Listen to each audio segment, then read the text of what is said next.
Good evening, everyone, and welcome to Saints and Appetizers podcast. And we're coming at you with some more appetizers here. And I'm talking about UFC 293, and that was Strickland versus Sanye, and that happened on Saturday, September 10th, 2023, and that was at the Kudos Bank Arena and in Sydney, New South Wales, Australia.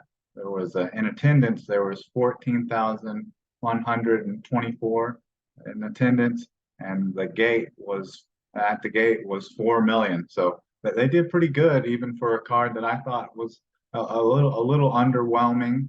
But the main thing I pointed out about this card is that there were some bigger fighters. So I expected us to see some knockouts, and we did. We got to see some finishes.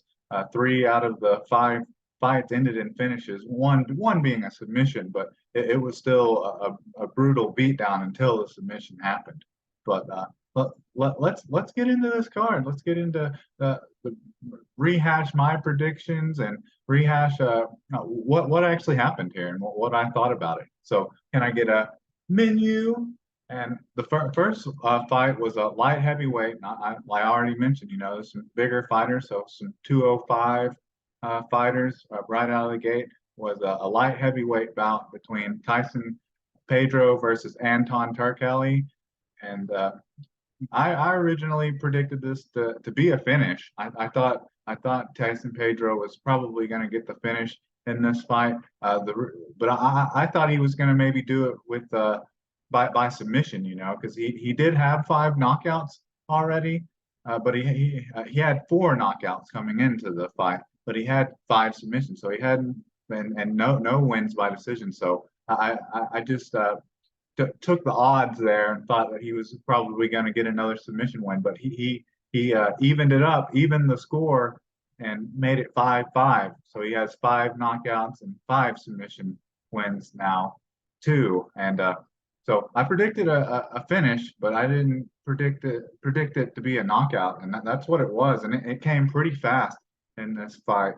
Tyson Pedro knocking out Anton Turkelly, and it was a KO punch. Like he was out cold from the punch, and it came at 2:12 of the first round, and it was just Anton Turkelly just didn't look like he should have been in the same league as Tyson Pedro, and he wasn't until that night. He's making so actually he had fought a couple times in the UFC. Let's see, yeah, he had fought a couple times in the UFC, and he's on a three fight losing streak now because he got submitted, then lost by decision, and then got knocked out by Tyson Pedro. And Tyson Pedro, I guess there was stories or comments about him like not liking this guy, and maybe that helped him get the knockout. I really don't know, but that's what led to this win here, and uh, he knocked out a guy that he didn't like. So the UFC, the pay-per-view, the main card started out with a bang, a quick knockout, and this card kind of moved kind of fast. So onto the heavyweight, talking about bigger weight classes, onto the heavyweight bout. The first heavyweight bout on this card was a bout between Justin Tafa versus Austin Lane, which this was kind of, I don't know, maybe you could call it kind of a grudge match because these guys had already fought once, but it ended in a no contest because Justin Tafa got poked in the eye. And right out of the gate, it looked like Austin Lane poked Justin Tafa in the eye again. So there was a little scare early on, but then later, it didn't last very long. I did predict a knockout in this one, but just a minute and 22 seconds later, pretty much the eye poke happened like right out of the gate. So basically a minute and like 15 seconds later, he KOs Austin Lane. So we got another knockout, and it was a KO as well. I'm thinking it. I want to say that it was an overhand right that landed. It was they were talking about Mark Hunt and Justin Tafa kind of being his protege, and that look was very Mark Hunt-esque. It was just kind of head down, overhand punch, and he slept Austin Lane, and then did a little dance. It may have been some kind of Australian dance or oos dance afterwards. But yeah, so this card was moving pretty quick, with two two fights that ended in the first round under 3 minutes. So we're moving fast in this card. But both those first two fights ended in knockout, and pretty exciting, up until and no ground. No one tried to take anyone down or tried to wrestle in those first two fights either. And then onto flyweight bout between Manuel Cap Cape versus Felipe dos Santos. It's a flyweight bout. The Felipe dos Santos, this was his first fight in UFC, and coming into this fight, he was 6-0 coming into this fight. But it's a big step up from to the UFC from other leagues. But he looked really good in this fight. To me, he looked like he belonged against Manuel Cap, who some people consider to be maybe next title contender. He definitely would have been if he would have fought Kaya France, but Kaya France pulled out. And but yeah, this fight, I predicted that. I thought this was going to be probably a knockout as well, but it ended up going to decision, and the judges had it 30-27, 29-28, 29-28 for unanimous decision, and it was just a 3-round fight. But I was kind of impressed by Felipe dos Santos because he definitely looked like he was not outclassed at all. I mean, obviously he lost by decision, and this fight was just mainly a kickboxing fight. It was all stand up. I don't think either one of them ever tried to go for a takedown, just like the first two fights. It was just a kickboxing bout, basically, kickboxing bout with 5-ounce gloves on.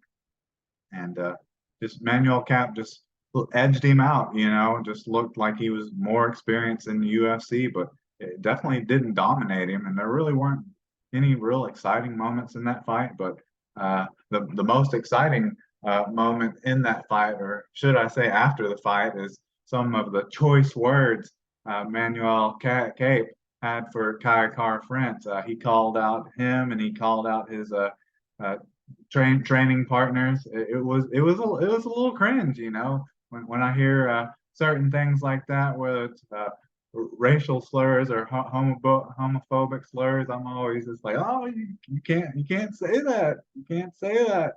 But my main fear for Manuel Cape now after winning, but he won, but was after saying those choice words and comments is, anytime you say things that majority of society and the population don't like, you got to worry about getting canceled because of statements like that. But this is the fight game. It's not for the sensitive or the weak. So hopefully he'll be all right, and hopefully we'll get to see the Kaya France fight between him because he was definitely calling him out, and Kaya France was sticking his tongue out and doing the cutthroat sign. So hopefully we do get to see that.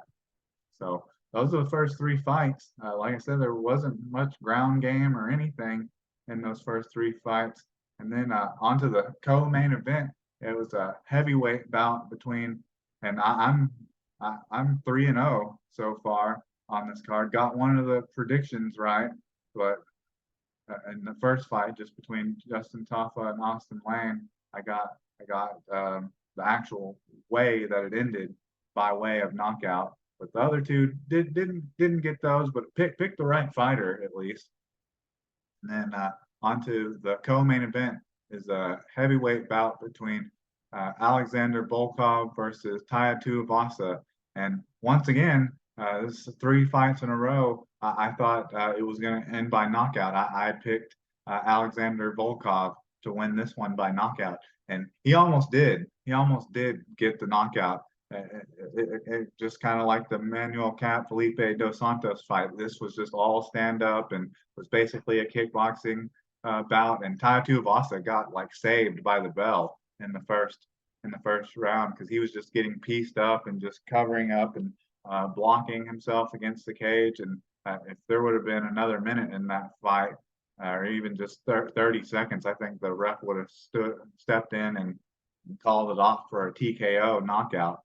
But it ended up actually, so in the second round, unlike any of the first three fights, it ended up going to the ground. Alexander Volkov took Tai Tuivasa to the ground one time, and he was beating him up and just hitting him, and Tai Tuivasa was able to get up, but then he got taken down again, and then he got side control.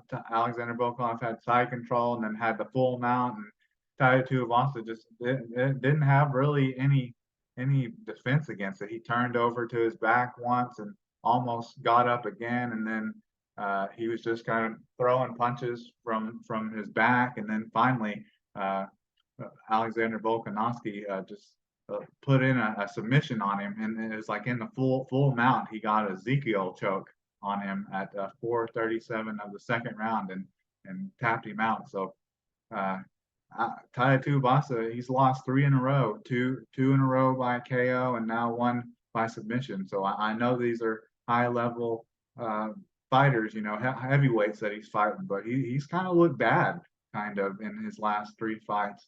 Like if he'd have just got knocked out, it being the TKO in the first round, I'd be saying he probably needs to retire.